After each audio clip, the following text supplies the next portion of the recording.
And welcome back to a fresh episode of THP's 2020 Range Days. I'm your host, Dan Edwards. You can find me on social media on Twitter at Canada and Golf. And with me, as always, for the 2020 season is my great friend, James Miles, staff writer extraordinaire on the THP homepage and forums. And you can find him on social at jman_THP. You got it. James, welcome to a new episode. You got it right. I'm impressed. Here we are. It's good to be here. I'm ready to talk some golf. So we found a great website. We spent a lot of time trying to build up attractive club photos. We realized the industry does a wonderful job on their homepage, their websites, presenting the clubs as anyone else out there would want to see. Who knew they paid people to do that? So best opportunity for a club like Callaway's Epic Forged irons is to just put it right on the website, which has a beautiful graphic that will be flowing as we start this episode. It's way too fancy for us. Well, this is a club that has had a lot of people talking over the last little while. Definitely from a price perspective, it creates a lot of curiosity, but it also allows a company like Callaway to really maximize performance without fear of hitting a specific number that is very appealing on the bottom end of club construction. James, what do you know right out of the gate that really allows Epic Forged to set themselves apart from other products in that similar lineup? Well, fun fact, first off, I wrote a review on these on the homepage at THP, so there's your shameless plug for that to check those out. But no, I mean, this is, they compare them to concept cars. That's the Epic Forge lineup. I mean, $2,400 a set, $299 a club. This is the iron that Callaway has allowed their R&D team, which we all know is really good, to just go at it. I mean, put everything in it that you're working on, create an iron that's unlike any other iron, and it's kind of a proving grounds like you see with a lot of the race cars and everything else. Like they throw it out there, they make it available for people to try something that nobody else is and see what tech works and see what tech doesn't. Now, we do have some outstanding video coverage on these irons. As James mentioned, we also have a full-on review on the homepage. But I remember when we got to see it completely pulled apart, you can tell there was a lot of stuff going on. I believe there's some sort of like floating weight in the iron head as well. So what better way to find out than to go straight in to the tech section on their website, as they break it down pretty well. And as we talked about, there's that material with that weight that just kind of floats. It's crazy, James. Yeah, I mean, there's a whole lot going on here. This iteration, we're dealing with 1025 carbon steel forged body. So the whole goal is to try to, they've actually found new methods in order to use a material that's going to make it more pleasant. Because I don't know if you ever hit the previous Epic irons, Dan. They were very, very loud and very harsh. And that's not being mean. They just were. So a lot's going on to this. You were referencing the tungsten weight that's actually suspended within the iron. So that suspended tungsten core, here's your nerdy tech talk for the day. Pure tungsten, which Callaway used, can't be welded. So they had to find a way to suspend it, and they actually used their urethane microspheres, which they've used in a couple iron sets now, and it's pretty stellar whenever it comes to feel and vibrations and dampening and everything that goes to it. It's allowed them to put that tungsten specifically where they want it for optimal performance. You obviously have 360 face cup. You've got their VFT face, which is supposed to allow more spin in the irons that we need more spin, which is one of the knocks on the previous Epics. And they've kind of created a whole new package here. It's definitely not a rehash. Yeah, when you use a term like microspheres, I'm instantly gravitating towards this is either unbelievably good marketing hype, picking the most wonderful word to use, or there's a whole lot going on that really allows the player to take advantage of the best possible club construction. Mm-hmm. Now, this will eventually be a discussion we have during this video with regards to sound, but I think there's probably no better way to get the full-on experience going, where rather than let's just go straight into the bay at Club Champion headquarters over there in Chicago, where we hit 5 shots with these and come back and talk about them a bit.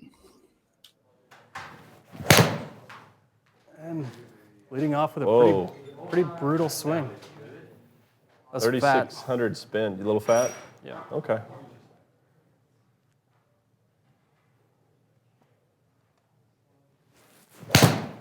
Sounded better. That was good. There you are. But it's supposed to be low spin, Dan. That was 5,300.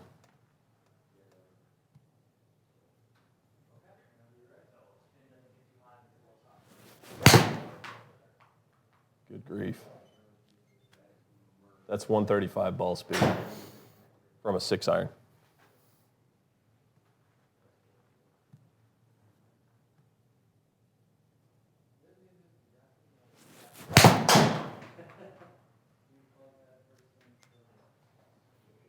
These just keep getting better, don't they?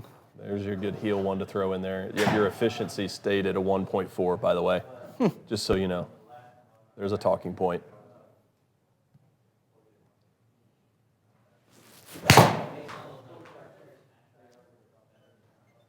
Dude.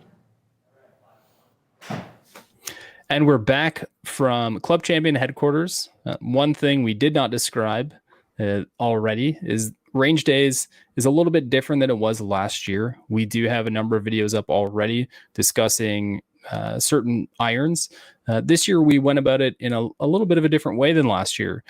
Because we have access to Club Champion's incredible headquarter facility up in Chicago, we had the ability to eliminate variable. We took the same shaft and applied it to a large number of iron heads, hit a couple shots to warm up with each, and then took 5 shots in a row.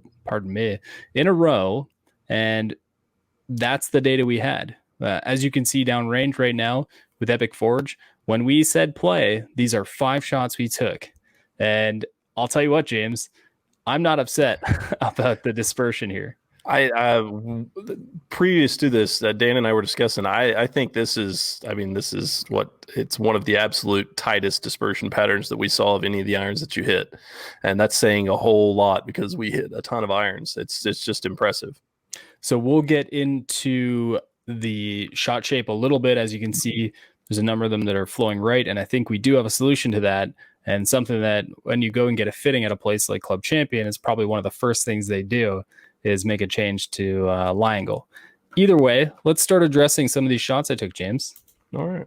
The very first one was not that appealing to myself in the video. I did make a reaction. I think is that typical getting used to an iron situation where the head didn't didn't feel right. I got aggressive at it. Probably would have taken a big old pellet or pelt of dirt on the golf course. Either way, there's some interesting things that are going on here. Now we'll get into distance overall in a bit, but James, what do you see just from the overhead view on this shot? I mean, this one kind of sums up the point of range days. Like, you were bouncing from iron to iron, and we didn't really want to take a whole lot of time to let you acclimate, which sometimes was fun for me to watch. Not so much fun for you, but this was one of those. Yeah, it was hit a little heavy, and on a course, maybe we see different results from it, but it did exactly what we would expect to on a shot that's hit a little bit fat. You see the spin drop. You see the change in some of the spin things going on. It's I don't know. The biggest thing for me is the ball flight still stayed playable. You managed to maintain a 20-degree launch angle off of it.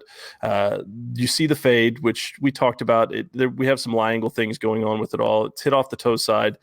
But distance, total distance, which we'll see as we get a little bit later on in this one, is really comparable to everything else. So I think it's worth isolating the ball speed numbers at 124 because we will see a change in that.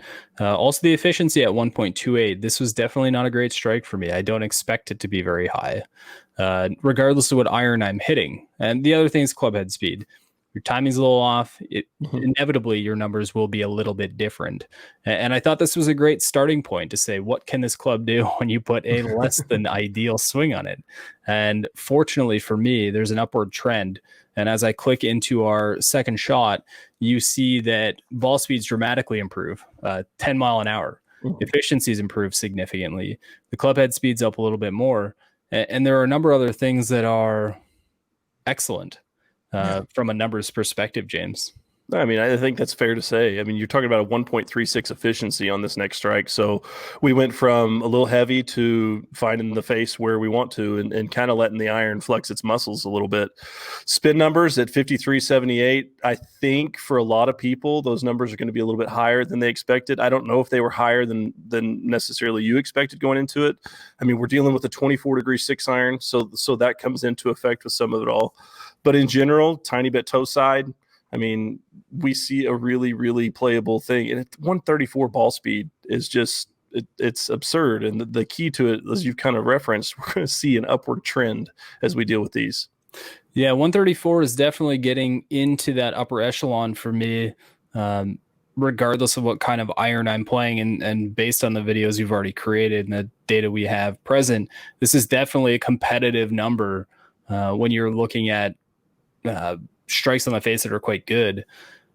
But James, I feel like a lot of our conversation is going to follow up with when we finally do see the total statistics and we get to break them down a little bit. But we also found a very, very interesting comparison between my third shot and my fifth shot. Yep. I don't know a better way to represent that than to simply click back and forth. And what the folks at home will be noticing is, despite the fact that these numbers, or the shot on the head is slightly different. In this case, it's dead on the center with 7 millimeters low. And the next one is 3 millimeters different in a different direction. The numbers are almost identical. So as I aggressively flip back through, James, give me your thoughts overall on what we're seeing here. Well, I mean, so what we end up dealing with is a loft change, but basically it's pretty fascinating to see the cup face work the way it's supposed to see the VFT work the way it's supposed to see the design of the irons work the way they're supposed to. Because like you said, I think in all of our data captures, I'm not sure that we got two shots in a sequence set that we could flip back and forth like this and really see two totally different things as far as launch angle is concerned, right? Our dynamic lofted impact was 20 degrees on one and 26.7 degrees on the other one. But the spin is still hovering right in that 5,200 range. Like the spin's just, 17 RPMs off from the other one? Like we're talking about 17 RPMs. Launch angles it's 0.1. It's a tenth. Like, to see these things with such a different dynamic loft, I know it caught your eye, and I know it did mine too. Well, dynamic loft for me means I made a slightly different swing. And yet when we bounce back forth, and I don't mind continuing to do it as we discuss this, the only significant change we are seeing here, and by that I mean there's not any point where it's like more than a single point of difference between the two. The only thing that really changes is the loft. But then when we go and look at the data overall, we'll notice that the numbers are actually very consistent downrange alongside the flight overall of the ball, which to me is, I think, a remarkable testament to technology and forgiveness. This head is designed to support a variety of swings. If not, we'd be more in the muscle back profile pursuing maximum punishment. In this case, we were saying two good strikes, different strikes, but good strikes on the same head, and promoting a notably different or a notably similar shot overall. Well, I mean, it's all of these things are put into this iron in order to maximize efficiency, right? So we have two totally different dynamic lofts coming into the ball, but you're still maximizing total ball speed. You're still maximizing spin retention or spin drop off. I mean, to sit in this realm at 20.6 degrees of dynamic loft into a golf ball to still put up 5,200 RPMs, it's pretty impressive, especially in an iron like this that so many are just going to automatically consider our super low spin. Mm-hmm. So we did have a fifth shot that we opted not to show. For those who are playing detective, watching the video, yes, there is a strike that's more on the heel side. If you notice during the video, I actually made a comment of saying that my shots keep getting better and better after hitting this ball. Now, to James' surprise, that was actually registered on the heel. I think it's a little bit of a data thing. Sometimes this happens. it's the way it goes. The efficiency was higher, the ball speed was higher, but we didn't feel it was appropriate to put it in the video because it's not a real representation. If even one data element is flawed, I don't think it's that worth it to really dissect it, because in this case, I do believe that shot was more towards the center of the head. And I think, James, you agree? I do agree. So let's do what we've been wanting to do this whole time. Yes. Let's talk data, straight data. James, throw away my first swing, which I don't know why you still want to talk about it, but I don't want to talk about it. 133.8, 135, 134.6, 135. 4 different shots. We saw different dynamic lofts. We saw slight changes in the way I presented to the ball. And yet it's within 2 mile an hour of ball speed. For a distance forgiving based iron, I feel like that number is very tight from a tolerance perspective. I mean, what's the big story that a lot of people like to tell with these irons and irons of this design, right? They're the jumpers, right? Isn't that the term we get on the internet? We get jumpers and hot spots and all these other things with it. Well, here's 4 shots in sequence that were presented differently and the results were consistent. And I mean, if we were going to see a jumper, the swing that you were putting on the ball that day, we would have seen a jumper out of it. And it's not. What we get, 1.7 mile an hour is your variance on ball speed whenever you toss out our first one.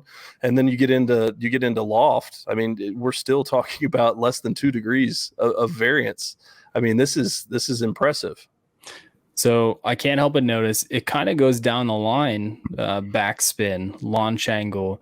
Even the carry numbers were almost dead on each other with descent angles. And here's where it gets interesting for me, James, because once again, we have an iron that if you were forced to put a loft on the head, you would claim are jacked, if you will. But if you look at my numbers, these might actually be one of the highest peak irons I hit. From 41 to 44 yards of peak height. Yep. But the descent, once again, is in that 50-degree range, which means no matter how high or how little spin or how little spin I put on the ball, it will land for me with a great presentation on the green and will not plummet forward. No, I mean, at the absolute worst, it's going to land like a sack of flour. Right at that descent angle, it's sitting down and it's gonna hold. And this is one I've been waiting on, because to me this is the quintessential iron that when the internet talks about, oh, you won't be able to hold greens, oh, the lofts are too low, oh, people won't be able to do this with it, they won't be able to do that with it. Well, here's the numbers, and I'll add before somebody at home is thinking it right now. Well, what about slower swing speed players? If you check out the THP forum, we have a lot of slower swing speed players that have put these into play, and they've seen similar results. They've seen consistency out of them. Which, let's be real, at $23.99, I would hope you'd see some consistency out of it. This is Callaway flexing their muscles in design within irons and letting it go, and that's pretty fun. So, James, I have to ask a difficult question. I've never been fond of being overly personal when I get to an iron, and especially when I'm presenting this to people. When I finished hitting these irons, I didn't feel like to me, what I'm seeing in the data here is exceptional. Very tight tolerances from a left to right perspective, outside of being a little fade, which we can fix by changing my lie angle. The numbers are within a dime of each other. And yet I didn't feel that way. I didn't have that presentation that I just tied knots with an iron. What do you think that comes from? I'm not sure. I remember having similar thoughts with it as we went through these things, and I thought, well, okay, there's kind of a session. There's some high ball speeds in there. That's okay, but nothing really stood out as a whole until we started breaking down all the information you see it. And I think that's the trick right there. The consistency is so much so that it kind of mentally offsets what you're expecting in an iron like this. I mean, let's be real. This is a sports car. So when you're hitting an iron that you're holding in your hands, and even us, as many irons as we hit and play and everything else that's gone through with the different stuff we do, when you're hitting an iron that's $299 in your hands, you expect fireworks and everything else with it. And instead, what we got here was just straight up consistency that kind of sheltered the fireworks, because the fireworks are there. I mean, look at that. You're talking about with the first shot still in there, we're talking about 199 yard carry average. And that's with a fat shot into it. So the consistency, in my opinion, is kind of what sheltered us from how solid this session actually was. I'm very shocked. I've really enjoyed my time dissecting the data and making basically reconsiderations as to what my perspective on the irons were. Now, certainly the THP community is no slouch when it comes to providing feedback on these irons. There are a number of players, as you mentioned, putting these in play and raving about them. It's not the first time I've hit them, and certainly I've had good experience in the past, but I've never seen anything to this kind of consistency, especially with an iron at that number and loft. Yeah, I mean, at 24 degrees, even those of us who know better, you have some initial expectations, right? And this kind of defied a lot of those, and it defied it with the same shaft that you've been hitting in all these other clubs that we've done without ranged age, which I think speaks more volumes to the design of the head. Well, James, I think we've presented enough for those who are unfamiliar with the set, who are interested in hitting it. I would highly recommend them from a consistency perspective, from a performance perspective, and quite frankly, James, I'm looking forward to do it again because these numbers are really, really interesting to me. For those who enjoyed the video, please take some time to like it. Subscribe to THP TV. We always have new content coming, different in-depth looks at product, reaching out to the OEM community as well. And make sure to make a comment on the video. Have you hit these irons yet? Are you surprised by these numbers? Are you intrigued by them? And also take some time to join the THP community. We have wonderful discussions going on daily about this product as well as others, and I hope you have an opportunity to dive right in, because as James and I have often do, this is an incredible discussion that we will certainly take over there and continue in the future. James, thank you so much for breaking these irons down with me. I know we have a couple more videos upcoming. For those who are unfamiliar, we do have other videos already available on THP TV on YouTube, so please take some time to view them and enjoy them as well. James, thank you.